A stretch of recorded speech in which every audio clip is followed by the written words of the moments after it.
going to do is show you how to rewire this now that I've taken the old receptacle off.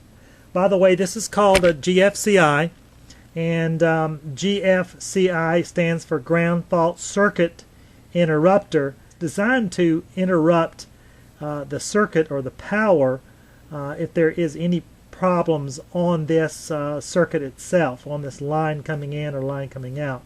And it's designed to help the breaker do its job as well, but just in case, that's why they have the ground fault circuit interrupter. Now let's talk about wire colors. If you've noticed here, there is a bare wire, and that's the ground, and that's usually connected to green, so that's how I remember this: green to ground, or ground to green. Then I have a white wire and then a black wire. The white wire is my neutral. The black wire is my hot. So I have a neutral white and a hot black, and again a ground green. Alright, so dealing with this, now that I've got that right, this is my neutral, this is my hot, and this is my ground. Alright, let's look at the ground fault circuit interrupter, the GFCI, and talk about some colors here. If you can tell in this video that these screws on this side are gold and the ones on this side are white. I'm talking about the screws themselves. So again, these are white, or no, I don't say white, I'll just call them silver. These are silver colored, and these are gold colors.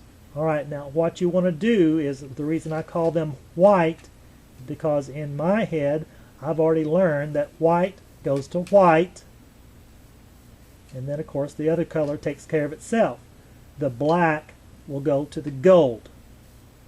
Alright, so again, white goes to white, and then black goes to gold, and then the ground goes to the green. So I take this like so. And I happen to have a pair of needle nose here that help me out to make my turns and everything like this.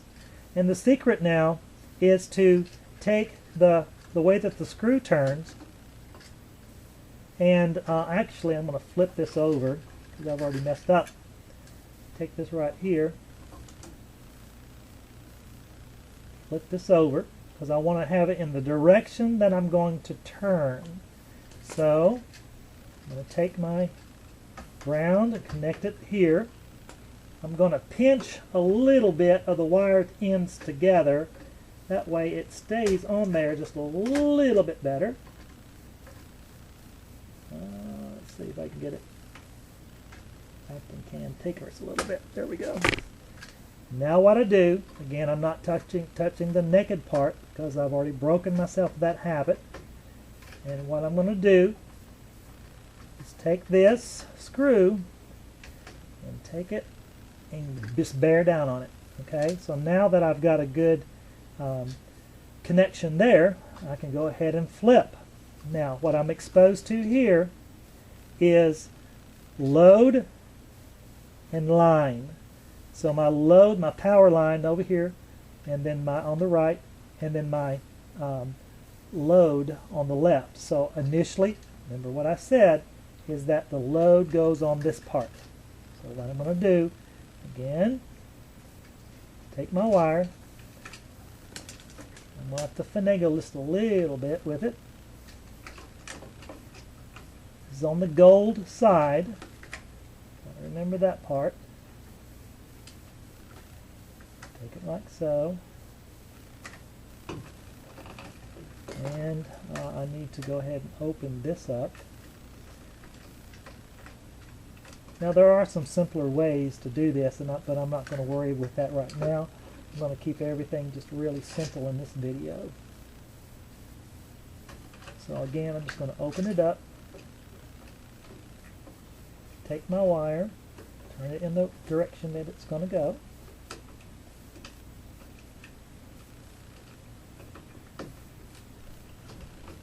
take this wire and go ahead and push it up inside there.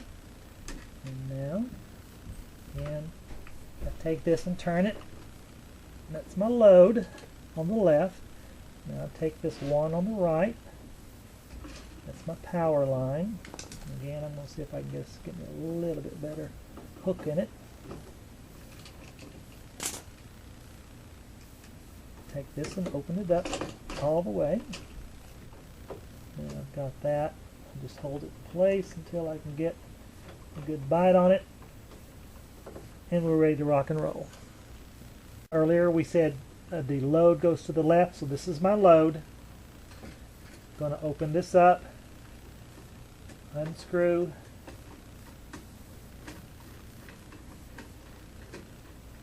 this section here, open that up a little bit more.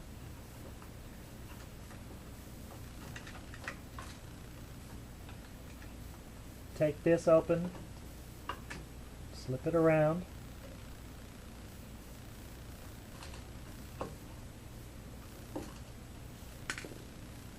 Now I'm going to do this a little bit different. I'm going to cut off a little bit of this, like so, and there's a place right here at the very inside. Let's see if that light shows you or not. But on the inside there's a place where you could just slip this in. So if you're old school, you can do exactly like I did on the power. If you're new school, you can do it just like so, how that disappeared. And again, just put it right behind the plate, push it all the way in. Make sure that you don't have too much exposed on your wiring. Take it like so, and then I'm done. Isn't that a lot faster? So here's my power. I'm going to do the same thing with it. Take it, straighten it out just a little bit. Make my cut. Put this in behind the plate itself. And then I'm ready to rock and roll. But I do have to tighten this up. So again, I'm putting the white on the white screw heads. Now I'm going to test all of my connections. So that's the newer way to do that. More convenient if you saw that. And then you saw how much I struggled on this side. But you can do this, and this is kind of old school. But you can take these and bend them around like they were originally, and do that on this side or on both sides, however you want to do it. But this is a little bit slower. The faster way, again, is just take these wires, tuck them in behind the plate. There's a groove there where it does fit in. Take that, once you slip them inside, make sure that the wires are not exposed on the ends, and then tighten everything down just like I did here. And check everything. Once you've got that all done, you want to pull a little bit. And now we're ready to take this back in and push it back in and finish up with the faceplate. Now we're ready to go ahead and go back to the panel box, find the breaker, turn it back on.